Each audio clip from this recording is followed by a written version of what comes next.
Hello everybody, this is ManuS and welcome to another Legends of Runeterra metagame breakdown. The last one has been a while, but it's finally time to catch up on it and see what the last balance patch did to the metagame and where things are at before we head into the new expansion Monuments of Power in less than a week. So, you know the drill. Before we dive into the data, hit the subscribe button down below if you haven't yet. Only takes a couple seconds and really helps the channel out, so I would really appreciate it. And now on to the data. All right, so the mobalytics page changed their meta stats page significantly. They removed the champion combination page completely, which was actually quite helpful for what I was doing, and replaced it with a decks page where you have individual deck lists now, which is a bit annoying because it makes it much harder to see which larger archetypes have a metagame share. Since for win rate it might make sense to look at deck lists more than archetypes as a whole, because sometimes there are good and bad versions of an archetype, and that dilutes the performance of the archetype when there's a good version that is doing really well. But for sheer popularity, it makes sense to look at all variants of a certain deck, and this is harder now. They added an archetypes page, which is a bit similar to the champion combination page from before, but first of all, you can't see more than just the win rate and the games played of these lists and the region and champion combination without being a plus member, so you can't look at details, you can't look at what list it is or whatever. And it's also not exactly the same as the champion combination page, because weirdly enough there are multiple variants of the same, so it's somewhere between the champions combination page and the decks page, because for example there are multiple Lee Z listings under the archetype section, which makes no sense, because even you could even argue that other Lee variants like Lee without Z or Lee Diana, like T-Red is currently testing and stuff like that, would all basically fall under the larger Lee archetype and make sense to lump together, or at the very least every deck that has Lee and Z in it is the same archetype and belongs together, but that's not how they handled it. So it's really, really weird. It makes it really hard to compile, especially the win rate section of this series. And I'm a bit sad about it, but I'll try to do the best I can with it. They also sort of changed how the region combination page worked before and stuff like that. So it's a lot harder to look at variants of the same deck under the regions tab and stuff like that. So it's made my job a lot harder and a lot more diffuse, if that makes sense. So I'll still try to bring you the best possible analysis, but it's a bit messy. I hope maybe things get a bit better in the future, and I also maybe manage to work the system a bit better. But it has been really tricky filtering stuff. It also has been that if you filter the deck section by win rate, now it suddenly is showing you if you go highest win rate first, it shows you 100% win rate decks that had one or two games played and won both of them, rather than having this threshold where it's only showing you a certain sample size and upwards. I don't know, maybe I handled it wrong, but most of the filter options are also now behind a paywall for plus users. So I don't know, I feel like they just hamstringed their platform and the larger usage of it at the to monetize it and create a premium or freemium model that, at least at the current state, seems lackluster. So I'll hope they reconsider it. I would rather have the page ad heavier, as long as the ads are not the kind of toxic ads that you see on some questionable websites. I would probably prefer that. But I mean, I understand they put a lot of work into it, so they gotta make money somehow, but I'm not sure if this is like the best way, and ultimately like kind of hurts their standing as the prime resource for Runeterra in the community that I think they currently are. But yeah, anyway, I tried to manage as well as I could with like the archetype section without exactly knowing the lists, and just then basically going to the deck section and looking, or to the regions combination section, looking at like variants and their win rates, because that page looks kind of like before, and kind of stitching it all together the best I could. So the especially the win rate section will be less clear and especially retraceable for viewers than before. On the other hand, I guess that might make this series even more valuable, because it's a lot harder to get all that info by yourself with just a couple of clicks, because it actually like takes a lot more like digging and cross comparison and all that stuff to get the picture. All right, enough preamble. That was a pretty long one, but I hope that helps you better understand the situation. You can check out the situation yourself on the link, with the link down below in the description, if you haven't seen it yourself. All right, so fifth most popular deck right now, surprisingly again, seems to be Nightfall Aggro. It's back. People basically just replaced the sort of 2 to 3 of flex slot with Behold the Infinite these days, it seems. I'm still liking twentysixths, especially since he got buffed. Also, I'm trying to figure out. Oh right, and they replaced Horror with Mountain Goat. Not too impressed by that. I think Horror is still quite good. And getting more Nightfall triggers and Nightfall cards for Diana and Nocturne matters. So not sure how to feel about that. But Goat is a very good card. So I can see that. And yeah, other than that, I'm personally currently still on Horrors. Played the deck a bit, and I have 2 Bastion instead of the Behold the Infinite, and still the second Cygnus. But this list seems reasonable too, so feel free to give it a try. As you can see, it also has a good win rate. The archetype as a whole anyways, it's not the win rate of just this version. But yeah, Nightfall Aggro seems to be creeping back into popularity more and more. In general, the metagame seems quite aggro heavy since the last patch, with the demise of Guardian decks that have been lurking around, making aggro lives miserable, and all that stuff. All right, let's move on to number 4. Number 4, we have the good old Fiora Shen that's been around for a couple of weeks now. It's still doing well, very popular, actually more popular than in the past. So I think before it usually didn't quite make it into the top 5. Now it's even in top 4, but the win rate went down. Like we often see when decks become more popular, the win rate goes down. Last time I think it made it into like really high into the win rate section, but didn't quite make it into the popularity section. The win rate was, I think, above 60%, and now it dipped massively with a wider popularity, and also probably due to a shift in the metagame. I'm still a fan of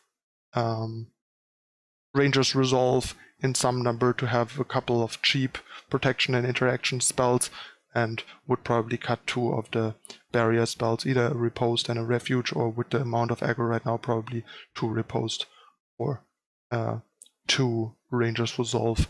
That also help a bit against early combat stuff and make it rains and so on. But yeah, otherwise a very solid deck. But the deck, I think, certainly got hurt to an extent by Bastion, because Bastion is actually a really good way to stop Concerted Strike, which was otherwise before like kind of the universal weapon that even would punch through barriers and stuff, and now is a lot more vulnerable. But I mean, the deck has a lot of challenge, which is very good at ignoring Bastion on the other hand. Next, in 3rd place, we have the new obnoxious Zed Lee Sin. I was initially quite skeptical of Zed, because in the beginning, before Bastion, Zed didn't really pan out, because that was my first intuition of building the deck, basically as like a Lee Sin 4 to 6 when Lee Sin got buffed. but it didn't quite feel that good. And then I tried Alan's mono Lee list, and it made a lot more sense and felt better. But I guess Bastion ultimately made that worthwhile enough to get back to, together with some other neat aggression addition like Mountain Goat. And this is the list that I've personally been liking and having a lot of success with recently by tier red. The only change I made is I cut a deny for the third guiding touch. And I think the card is just too flexible and good to not run 3 of.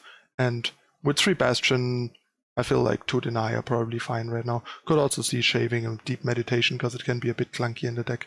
But yeah, all in all, this is one of the decks I had quite a bunch of success with in Master and gaining LP. So would definitely recommend it, but it's still a hard deck to play. It's notably easier than the Mono Lee list from Alan before, I think, but it's still a deck that has a lot of play to it, and your mileage might vary drastically depending on your competency with the deck compared to how much it does with some other decks. The win rate accordingly is quite low, but that doesn't mean that much. If you think at the height of Ezreal Karma a month or 2 ago, the deck was super good. All the good players at the top of Masters played it and crushed with it and had insane win rates, including myself, while at mobalytics the deck was sitting at around the same win rate, like 51 point something, because once again only so many people pilot the deck optimally, and a lot of people play the deck, pilot it poorly, pull down the win rate and then give up on it. So this might very well be the case here too, although it might not be as strong in terms of performance as Ezreal Karma was back then, which is a bit surprising because that was the fear of everyone. It's still a very obnoxious deck to play against, so it's still not a really healthy or fun deck to exist in the metagame, I think. So we'll see how they address it going forward. Next we have good old Swain Twisted Fate, not going anywhere, but up. It's actually probably more popular than in recent weeks, so it's making a strong return. It's just a very well-rounded, versatile deck. It has good proactive and reactive play to it, high card quality and high card power, and yeah, so if you're looking for something versatile, kind of like the rock of Runeterra, the sort of 55% against everything kind of deck, this is probably it. So give it another go if you liked it in the past and are good with it. And then in first place, we still have Pirate Aggro. Despite the nerfs, it's arguably better than before. Not obviously better in a vacuum, but better in context in terms of how it's positioned. Because before, people were gunning for you much more, and there were a lot more mirrors than in the beginning of this patch.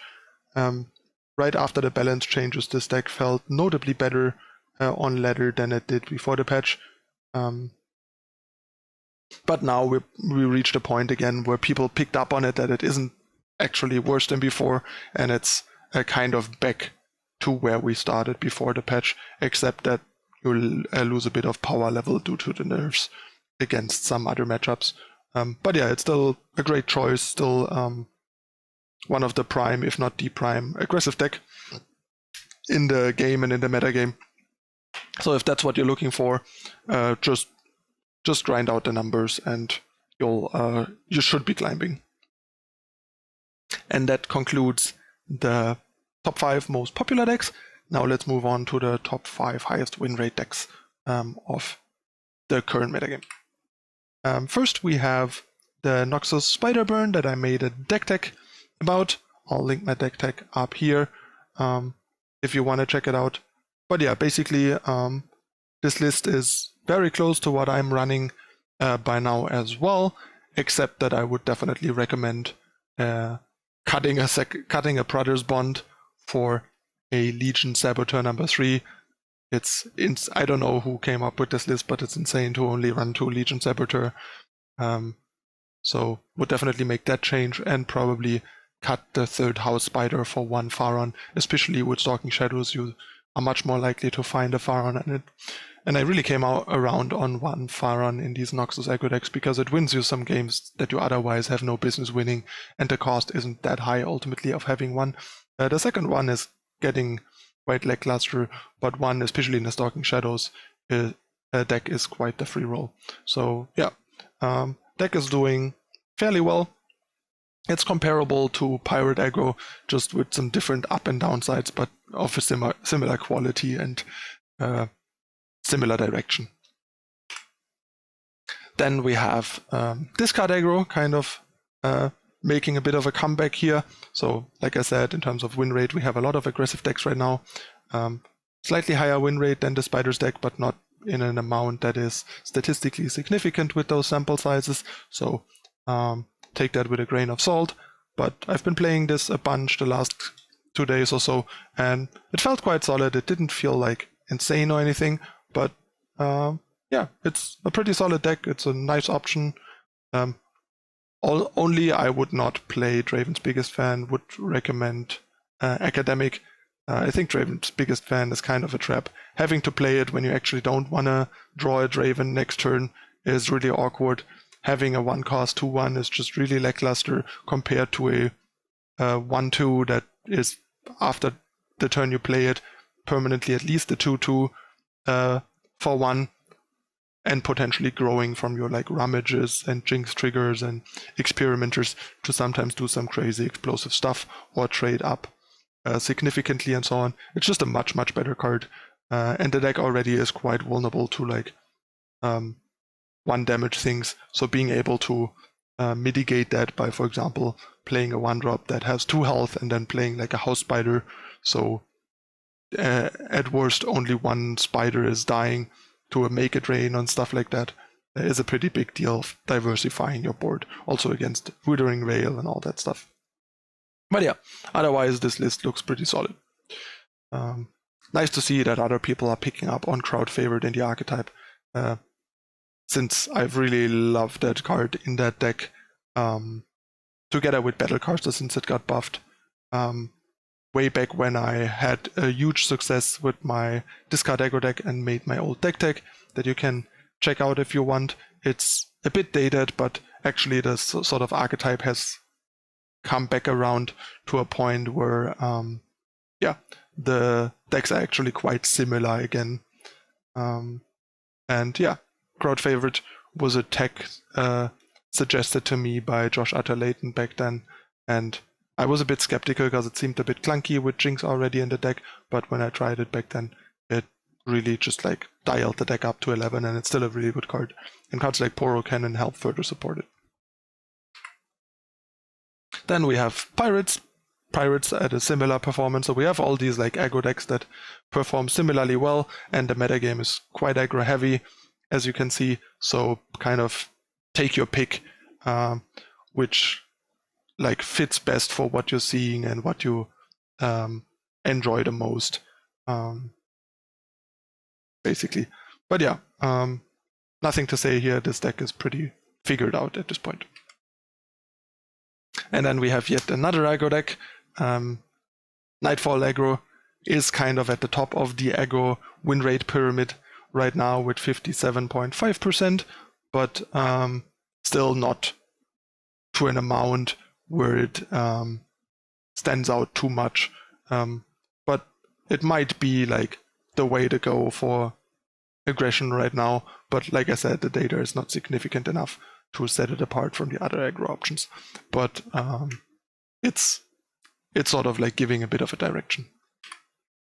And then last but not least, this one was a bit of guesswork, honestly, because there was a high-ranked Twisted Fate Gangplank deck in the archetype section with a notable amount of games played, like, as you can see, 460, or like actually 300 something, but there were multiple entries.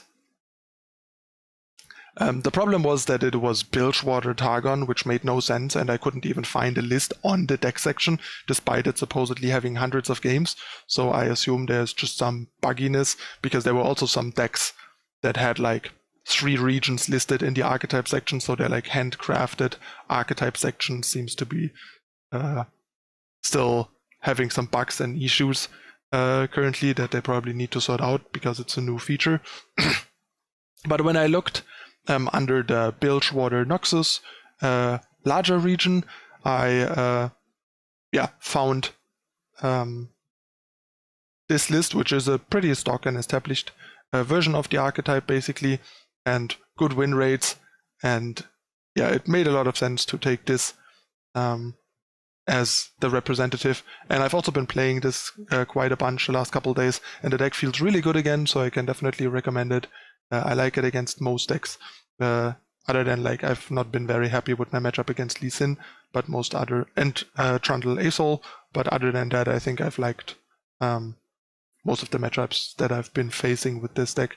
The only thing I would still recommend is I would definitely stick to Warning Shot over Parley. I feel like the deck loses a lot of its tempo and early game flexibility and power if you don't have the Warning Shots for Butchers and Merchants especially. And I can totally see Pilfered Goods being worse than Salvage like in the past in Azure Twisted Fate, and potentially running Salvage there, which also means that your Spray Fin reliably gets your interaction other than the 2 Warning Shots, while with 2 Pilfered Goods and 2 Warning Shots you have a reasonable chance of like not getting interaction with your Spray Fin, making it less predictable and less reliable, which might be another reason to actually not want it to be able to draw Pilfered Goods, although it can obviously be nice for value in certain situations, but it's probably better to make your Spray Fin more of a predictable tutor. But yeah, despite Spray Fin, I think Warning Shot is worthwhile over Parley. But yeah, otherwise the deck is pretty much the same old. It's exactly the same skeleton as my old Azrael Twisted Fate, except that instead of Beam and Mystic Shot, you have Flock and Death Hand, and instead of Salvage, you have 2 Pilfered Goods and 1 Spray Fin, and instead of the 2 Static Shocks, you have the 2 remaining Spray Fins.